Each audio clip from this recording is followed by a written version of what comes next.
Hello అండి, hi, welcome back to our channel. అందరు ఎలా ఉన్నారండి? బాగున్నారా? నేనైతే బాగున్నానండి. ఈరోజు మన వీడియో వచ్చేసి కారం బూందీ కరకరలాడుతూ పూసలుగా సింపుల్గా చిన్న చిన్న టిప్స్తో ఈజీగా ఎలా చేసుకుందామో చూసేద్దాము. పిల్లలుంటే ఇలా చేసుకొని డబ్బాకేసి పెట్టుకుంటే ఒక 15 రోజులు ఉంటుంది. టేస్ట్ మాత్రం సూపర్గా ఉంటుంది. దానికోసం శనగపిండి జడ్డ నుంచి తీసుకున్నాను. దీంట్లో కొద్దిగా లైట్గా సోడా, కొద్దిగా ఉప్పు, కొద్దిగా కారం ఇలా వేసుకోవడం వల్ల టేస్ట్ అనేది బాగుంటుంది. కొద్దిగా అటు ఇటుగా కాకుండా తర్వాత ఇవి వేసుకొని నీళ్ళు పోసుకుంటూ పిండి ఉండలు లేకుండా నిదానంగా బాగా కలుపుకోవాలి. మరీ ఎక్కువ వాటర్ కూడా పోసుకోవద్దు, ఎందుకంటే మరీ పిండి లూజ్గా అయితే కూడా బూందీ అనేది అంత పర్ఫెక్ట్గా రాదు.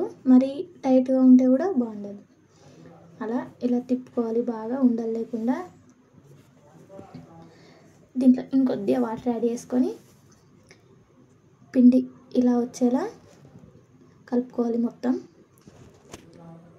ఇలా పిండి కలుపుకొని పక్కన పెట్టేసుకున్న తర్వాత ఒక కడాయి తీసుకొని దాంట్లో ఆయిల్ పోసుకొని, ఆయిల్ బాగా వేడిగా ఉండాలి.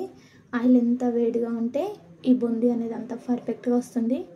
బాగా ఆయిల్ వేడైన తర్వాత నా దగ్గర అయితే ఇదే చెంచా ఉంది. మీ దగ్గర బూందీ గిన్నె ఉంటే దాంతో అయినా చేసుకోవచ్చు. దీంతో అయితే కొంచెం లేట్ అవుతుంది. తర్వాత ఆ పిండి తీసుకొని అదే గిన్నెతో ఇలా అనుకుంటే సూపర్గా వస్తాయి. మధ్య మధ్యలో అటు ఇటు అనుకుంటూ చేసుకోవాలి బూందీని.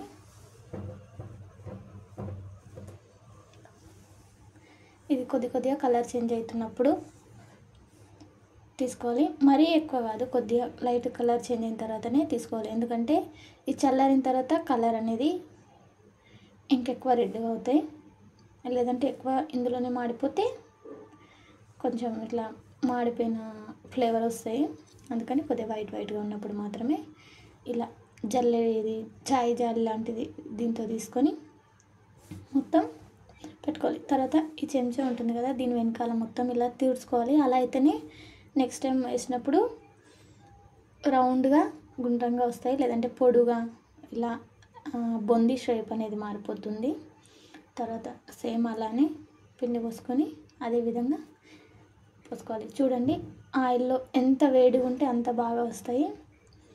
బూందీ అనేది ఎంత పూసగా రౌండ్గా గుండ్రంగా వస్తున్నాయో. తర్వాత ఇలా పిండి మొత్తాన్ని వేసుకొని ఇలా కలుపుతూ ఉండాలి. మరీ హై ఫ్లేమ్లో కాకుండా మీడియం ఫ్లేమ్లో పెట్టుకోవాలి. హై ఫ్లేమ్లో అయితే అడుగున కలర్ చేంజ్ అయ్యి పైన మాత్రం వైట్గా ఉంటాయి. అందుకనే ఇలా మధ్యలో కలుపుతూ అటు ఇటుగా ఉండాలి. మరి ఇవి ఇలా చేసుకోవడం వల్ల కరకరలాడుతూ ఉంటుంది బూందీ అనేది. ఎక్కువ మెత్తగా కాకుండా తర్వాత ఇలా మొత్తం కలర్ చేంజ్ అయిన తర్వాత సేమ్ అదేవిధంగా ఇలా జాలిలోకి తీసుకోవాలి.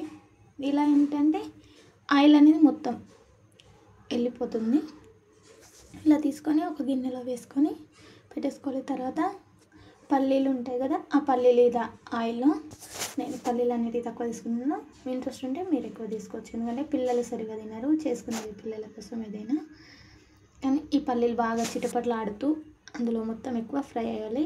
అయితేనే అవి గట్టిగా ఉంటాయి, లేదంటే మెత్తగా అయిపోతాయి.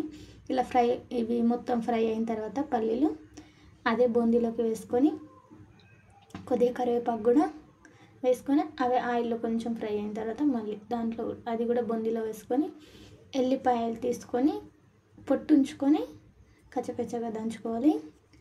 ఇంట్రెస్ట్ ఉంటే దీంట్లోనే కొద్దిగా కారం వేసుకొని కలుపుకుని బాగుంటుంది. మేము ఎప్పుడైనా అలానే చేసుకుంటాం. అలా కాకుండా ఈసారి ఆయిల్లో వేసుకొని బూందీలో కలుపుకుంటే ఇలా కూడా టేస్ట్ బాగుంటుంది. ఇలా ఇది కొంచెం ఫ్రై అయిన తర్వాత ఈ ఎల్లిపాయలు కూడా బూందీలో వేసుకొని పైనుంచి తగినంత కారం,